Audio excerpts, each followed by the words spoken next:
Hello, you're welcome to this channel. My name is Olubanke Fajari.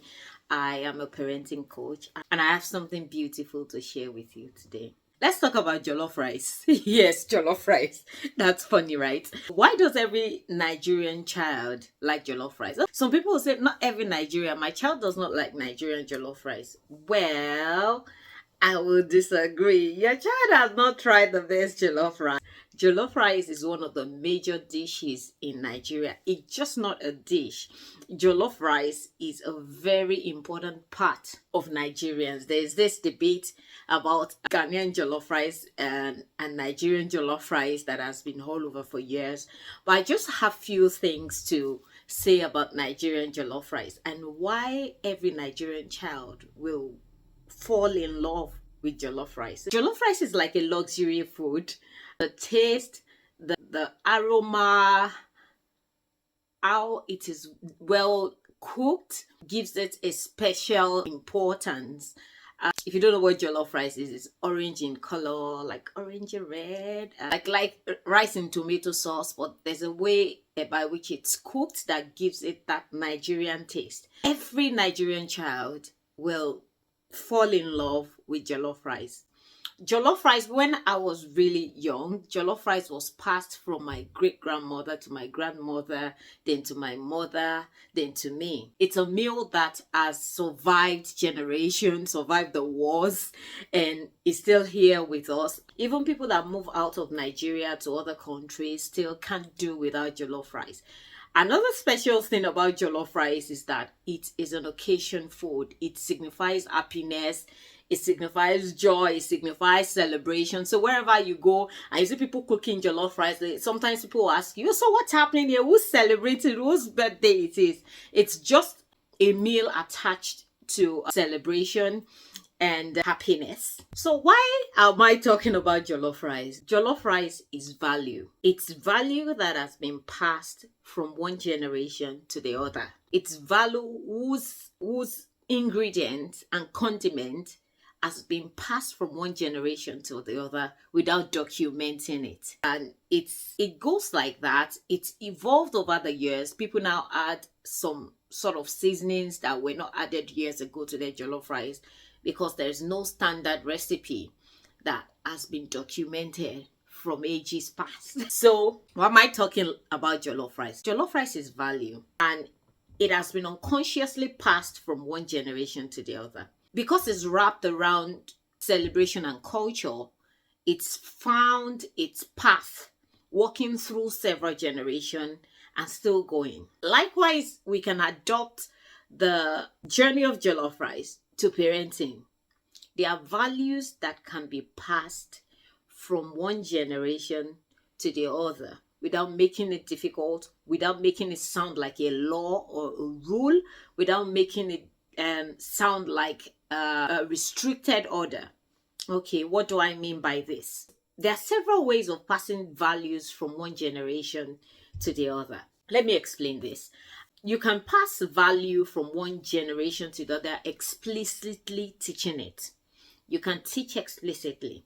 You can decide to always teach your child from when they were born or when they start understanding what you say till you leave this world. So you can begin to put the same thing inside them.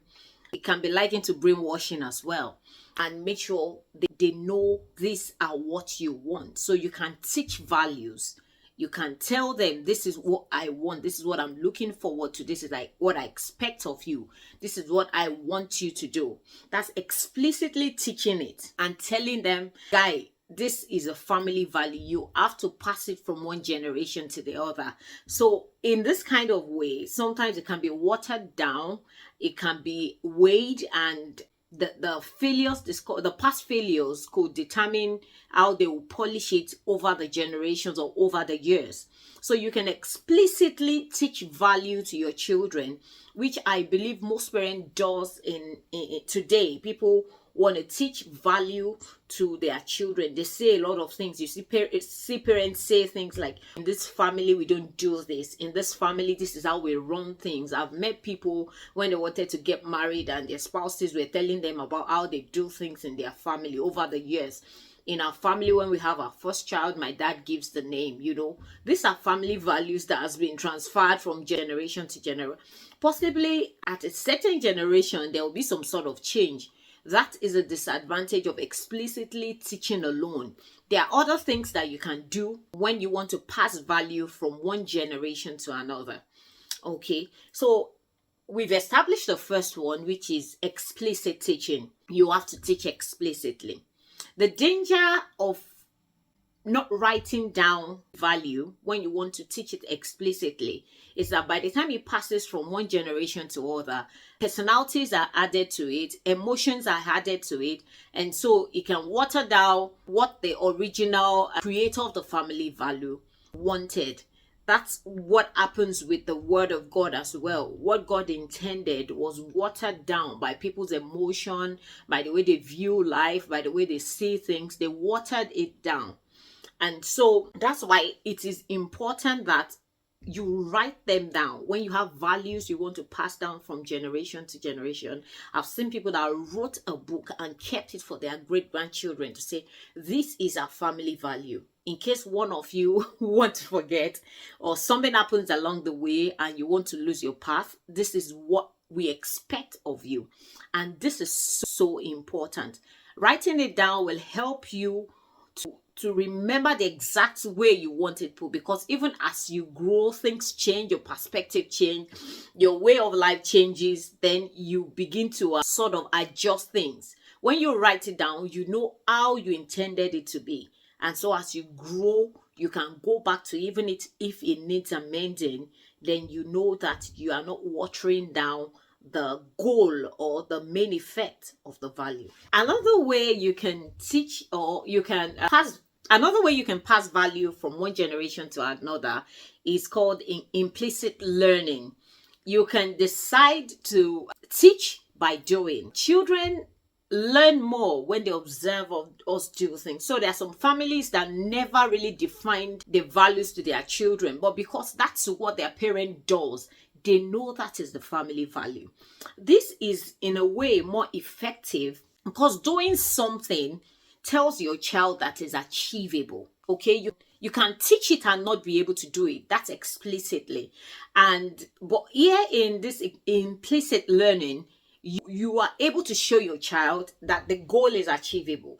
These values are not just vague and not just all over the place. It is tested and it works. That's what this method helps with. It teaches the next generation that this is what my great-grandfather applied and it worked for them. This is what my great-grandmother applied and it worked for them. Principles are easily passed when it has been proven. Well, it can't become a principle until it has been proven that it works. And so values that works for you should not just be something you teach by mouth. It should be something you do. You practice, so that the generations yet unborn can know that is a way of life. And that's where culture comes in. The way of life, the way people live their life. So some certain groups started living their life that way and everybody started copying it. That's how to transfer value to another generation. Let's go back to jollof rice. Certain generations started it and made it a luxury food for parties, for celebration, for happiness, for joy. And because that is the culture around jollof rice, it's got passed from one generation to another. Even today that we can cook jollof rice any time of the day and sit down, it brings this sort of happiness and joy to the family when we eat jollof rice. It's amazing how food can do that. Showing your children that something is achievable makes it more easier for them to accept your values and to be able to live their life that way. For example, a parent that does not like their children wearing their shoes into the house, maybe they've got a place at the entrance where they keep their shoes. When they do it every day, the child discovers that that's part of the family value. We do not wear shoes into our sitting room, into our living room. So they kind of follow the pattern of the parent and put the shoes where is supposed to be.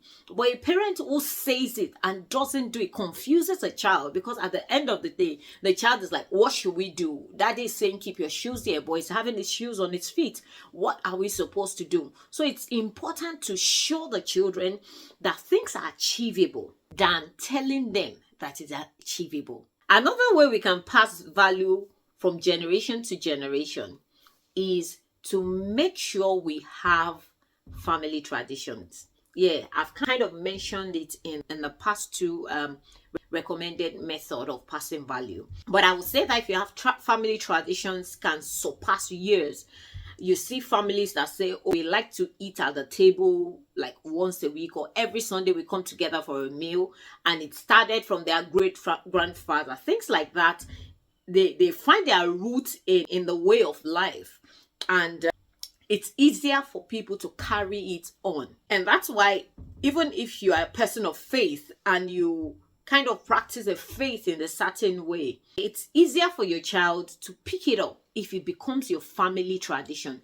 This is the way we do things. And if it's repeatedly done for years, it's there to stay. The only thing that can stop it is maybe there is no consistency or there is no intentionality. So the effect of family is massive when it comes to passing quality value from one generation to the other, when it comes to passing great things from one generation to another, when it comes to raising quality people. The quality of the family determines a lot. The planning of the family determines a lot. The way the family setting determines a lot. So it's important as a parent to sit down and make these things official. Plan for them. What are our family traditions? Okay, once a year we go on family holiday or family retreat. Be consistent about it. Be happy about it. Show your children that these are the values we have in this family. We are honest people. When people see us, they know that we are honest people. We are respectful. If you want to show your child how to respect people, respect everyone, including people younger than you. And I know culture comes in a way that people think that they're only supposed to respect people that are older than them. But respecting everyone will show your child that everyone deserves respect. For a parent that volunteers somewhere, it shows your child that it's good to help people. For a parent that gives to charity, shows your child that you give to the poor, you give to the needy, you give to people that needs it. Family is the best unit that can transfer value from one generation to the other. School is not a place designed to transfer value, because even the values in school are messed up somehow these days. So it's not the school that can help you transfer your family values. The family is the best unit that can help to transfer good and quality value from one generation to the other. The effect of family is very massive. There's one of my past videos that talked about how the family is a major unit that can help raise quality leaders, and how every failure in the community can be traced back to the family. So that's why, as a parent, you need to sit up and make sure that you intentionally plan how you raise your children and how your family runs. Don't run your family on proxy. Don't run your family as it comes. Make sure you have a plan. The plan will help you to keep track of successes and failures and what you need to change. Going back to jollof rice. Have you tried jollof rice before? You can just check on YouTube. There's so many recipes online of cooking jollof rice. But that is one of the best meals for parties. It's yummy, colorful, and you can have it with any protein. I hope you're not hungry now. But I just want to say, like jollof rice has been passed from one generation to the other, you can pass that good value from one generation to the other. Even though you may die like 100 years time, let me give you some more years.